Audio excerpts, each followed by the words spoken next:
या परिसरामध्ये आणि 2 जिल्हा प्रमुख दिले, त्यावेळी आम्हाला विश्वाससुद्धा घेतला नाही. मग आम्हाला काय आग्रेसेना पगार देत होती का? 30-32 वर्षापासून सालवी साहेबाची जावई होते, तेव्हा त्यांना कधी आग्रेसेना दिसलीच नाही. आणि आम्ही झिरोतनं आग्रेसेना पालघर जिल्ह्यात, मी ज्याच्यापासून लांब होतो त्याच्याकडे पुन्हा जात नाही कधी, त्यामुळे तो प्रश्नच येत नाही. मी माझ्या शिवसेनेचं काम करतो, कैलासचं नावसुद्धा नव्हतं आणि आम्ही त्याला पाठिंबा दिला. परंतु नंतर 32 वर्षात जर त्याच्या साल्याला भावाजी आठवत येत असतील किंवा सासऱ्याला जावई आठवत येत असतील, कॅथलिक समाज म्हणजे काँग्रेससुद्धा आमच्या बाजूने आहे, तर चान्स आम्हाला 100% आहे. पण उमेदवारांनी अशी भाषा करणं मला तरी वाटतं योग्य नाही. तो काय माझा अनुभव आहे त्यांचा, तर ते काय स्टनबाजी वगैरे करणारे लोक नाही आहेत. त्यांनी ठरलं की आम्हाला उमेदवार खासदार उभा करायचा तर ते करतील. नमस्कार. आज आपण विरार पूर्वेला उपस्थित आहोत. विरार पूर्वेला आपण ज्या व्यक्तींना भेटायला आलो आहे त्यांचं काही इंट्रोडक्शन द्यायची तशी तर गरज नाही आहे. जनार्दन पाटील उर्फ जनेमामा. वसई विरारमध्ये शिवसेना उद्धव बाळासाहेब ठाकरे गट जो आहे UBT, त्याच्यामध्ये ज्यांचं वर्चस्व आहे, त्याचबरोबर एक चांगले आणि एकनिष्ठ पदाधिकारी म्हणून ते ओळखले जातात.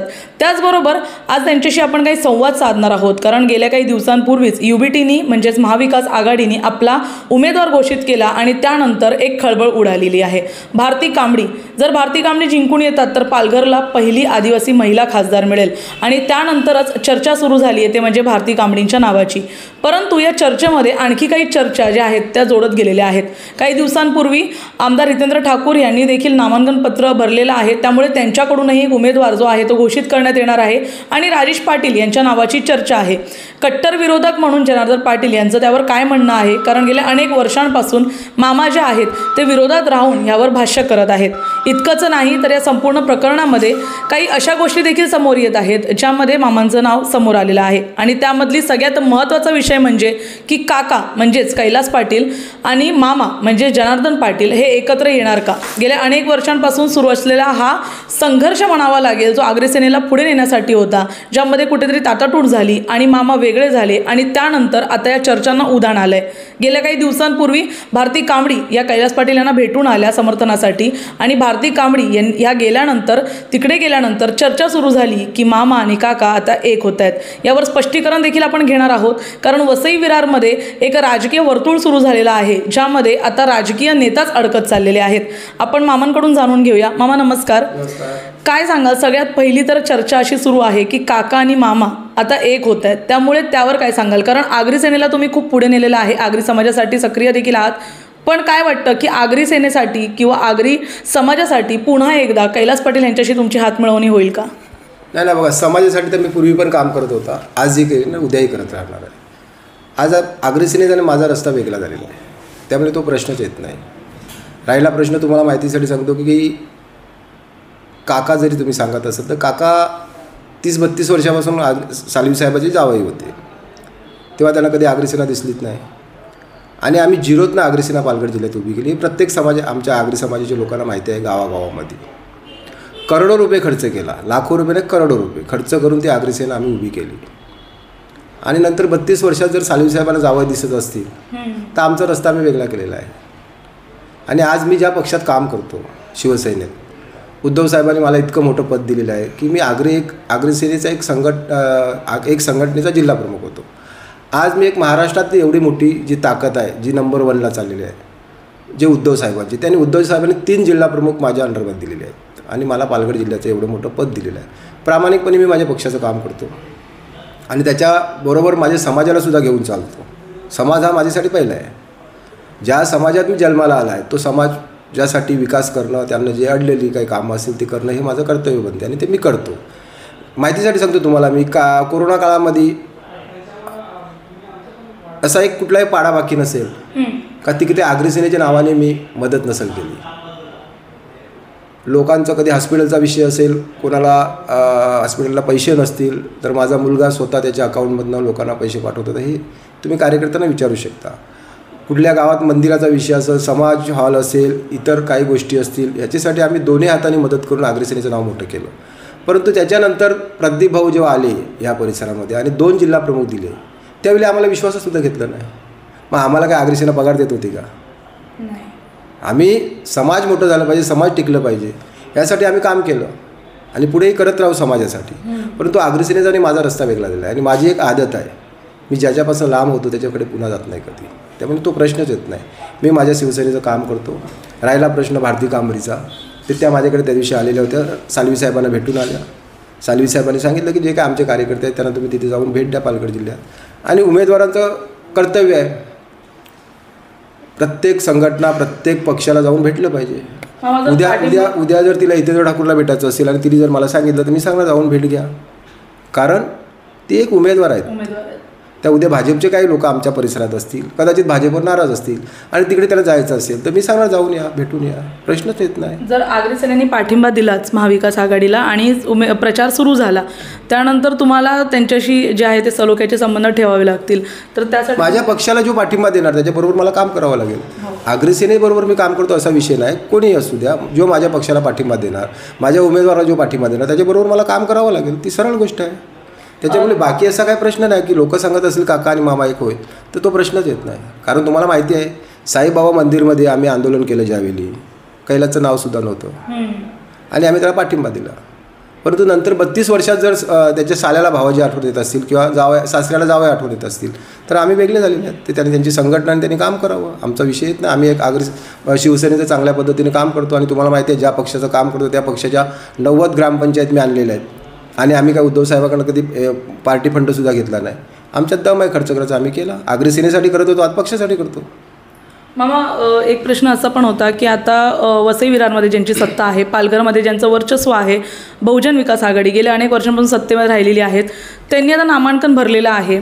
अजूनपर्यंत उमेदवारी तशी जाहीर झालेली नाही आहे, पण राजेश पाटील यांच्या नावाची चर्चा आहे, नामांकन देखील ते भरून आलेले आहेत. तर 3 तारखेला जे आहे ते मोठा जाहीरनामा होईल असं म्हटलं जात आहे. काय वाटतं, नामांकन भरलं आहे का महायुतीची वाट पाहिली जात आहे उमेदवारीसाठी वगैरे, असं काही तुम्हाला वाटतंय का? नाही, बघा, राहिला प्रश्न तुम्ही आता हितेंद्र ठाकूरला किती ओळखता तो तुमच्यावरती प्रश्न आहे. पण जो काय माझा अनुभव आहे त्यांचा, तर ते काय स्टनबाजी वगैरे करणारे लोक नाही आहेत. त्यांनी ठरलं की आम्हाला उमेदवार खासदार उभा करायचा आहे तर ते करतील. त्यात त्यांचा असाही त्याच्यात प्लॅनिंग असू शकते की त्यांचे 3 आमदार आहेत, महानगरपालिका त्यांच्याकडे आहे. जर आज ते खासदारकीला फॉर्म भरत नाही तर त्यांचे कार्यकर्ते जागेवर राहणार नाही. त्यांचे वोटर्स जे त्यांना पकडून ठेवायचे आहेत ते त्यांना आमदारकीसाठी जर लढायचं आहे, आमदार ते निवडून यायचं आहे, त्यांना खासदारकी लढवायची आहे. त्यात काय मला वाटत नाही की हितेंद्र ठाकूर कधी स्टंटबाजी करतील. त्यांचं एक आदत आहे, जे बोलले ते बोलले, आमच्यासारखा आहे स्वभाव, आणि मग ते मागे हटत नाही. तर तो स्टंटबाजी होईल असं मला सांगू शकत नाही, कारण उमेदवार कदाचित त्यांचा चेन दुसरा देऊ शकतात ते, पण त्यांचा उमेदवार ते देतील. मामा, भारती कांबळींचं असं म्हणणं आहे की महायुती असू दे किंवा बहुजन विकास आघाडी किंवा इतर कोणी अपक्ष असू दे, कोणी आमच्या टक्करमध्ये नाही आहे, तर असं म्हटलं जातं. पण राजकारणाचा अनुभव न घेता इतकं मोठं स्टेटमेंट दिलेलं आहे भारती कांबळींनी. त्यांच्यासमोर जे उभे राहणार आहेत ते देखील मोठे धुरंधर असणार आहेत. त्याबद्दल तुम्ही, कारण तुम्हाला राजकारणाचा खूप अनुभव आहे, त्यामुळे तुम्हाला काय वाटतं कोण टफ होऊ शकतं? नाही, उमेदवारांनी असं स्टेटमेंट देणं चुकीचं आहे, ते नाही दिलं पाहिजे, कारण त्या उमेदवार आहेत. राहिला प्रश्न, जे काय आमचे कार्यकर्ते, आमचा एक पंकज देशमुख यावेळी आमचा जिल्हा प्रमुख जो दिलेला आहे तो चांगलं काम करतो. राजू पाटील आहेत, विलास मोरे आहेत, तिन्ही आमचे जिल्हा प्रमुख चांगल्या पद्धतीने काम करतात आणि बांधणी चांगली आहे. उद्धव साहेबांची लहर आहे, तुम्हाला सुद्धा माहिती आहे. महाराष्ट्रात ह्यावेळी सहानुभूती उद्धव साहेबांबद्दल लोकांची जास्त आहे, त्यामुळे चान्सेस आहे आम्हाला. राहिला प्रश्न तो मुसलमान बांधव जे काय आजपर्यंत आम्हाला मदत करत नव्हते, ह्यावेळी आमच्या बाजूने आहेत. कॅथलिक समाज म्हणजे काँग्रेससुद्धा आमच्या बाजूने आहे. तर चान्स आम्हाला 100% आहे, पण उमेदवारांनी अशी भाषा करणं मला तरी वाटतं योग्य नाही वाटतं. कोण आहे मामा टक्करमध्ये? महायुती जर राजेंद्र गावितांना उभी करते तर महायुती की बहुजन विकास आघाडी? कारण बाकीचे आहेत ते इतर अपक्ष आहेत, कदाचित त्यांना थोडं राजकारणामध्ये जम बसवायला वेळ लागेल. पण आता बहुजन विकास आघाडी ज्यांनी आता उमेदवार जर घोषित केला तर बहुजन विकास आघाडीसुद्धा तुम्हाला एक टक्कर होऊ शकते.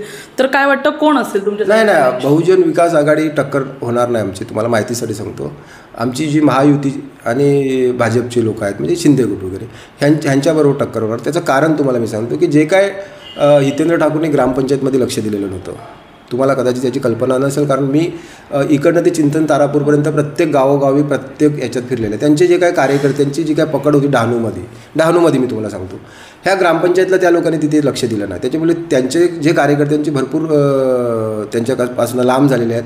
आणि आता जरी त्यांनी प्रयत्न केले असतील खासदारकीच्या वेळी जाऊन त्यांना समजवण्याचं, तर लोक समजदार आहेत. ते काय त्यावेळी त्यांचं अपेक्षा असेल कदाचित ग्रामपंचायतल्या लोकांची की आम्हाला कमीत कमी पार्टीकडनं 1,00,000-2 लाख रुपये तरी आले पाहिजे, कारण छोटे मोठे कार्यकर्ते असतात, गरीब आहे, आदिवासी वर्ग आहे तिकडे, आणि एक कार्यकर्त्यांना चहा पाण्यासाठी यासाठी जे काय फायनान्स करायला लागते तर ते बहुजनकडनं झालेलं नाही. ही तुम्हाला मी पक्की माहिती देतो, कारण मी प्रत्येक गावात फिरलेला आहे आणि त्याचाच आम्ही फायदा घेतला आणि आमच्या 90 ग्रामपंचायत निवडून आले.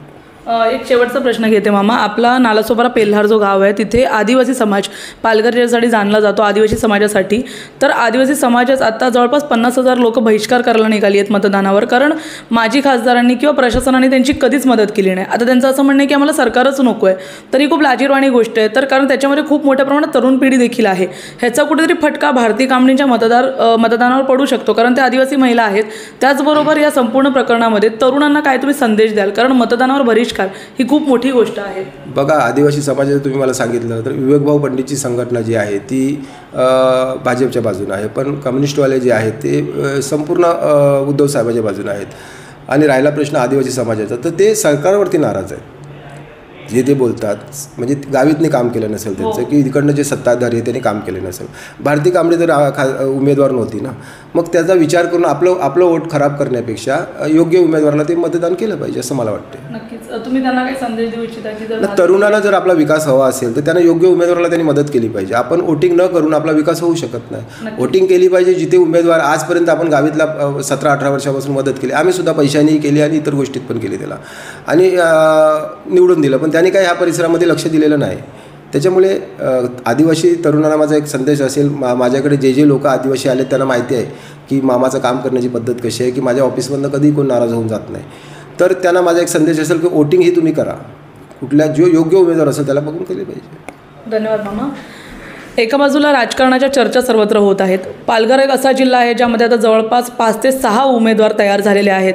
एका बाजूला महायुती महाविकास आघाडी ज्याची लढाई तर थेट राज्यात आहे. एका बाजूला त्यांच्यासमोर असणाऱ्या बहुजन विकास आघाडी, त्यानंतर अपक्ष निलेश सांबरे यांची संघटना, त्याचबरोबर अपक्ष वंचितने देखील उमेदवार उभं केलेला आहे. त्यानंतर सुरेश जाधव देखील आता उभे राहिलेले आहेत.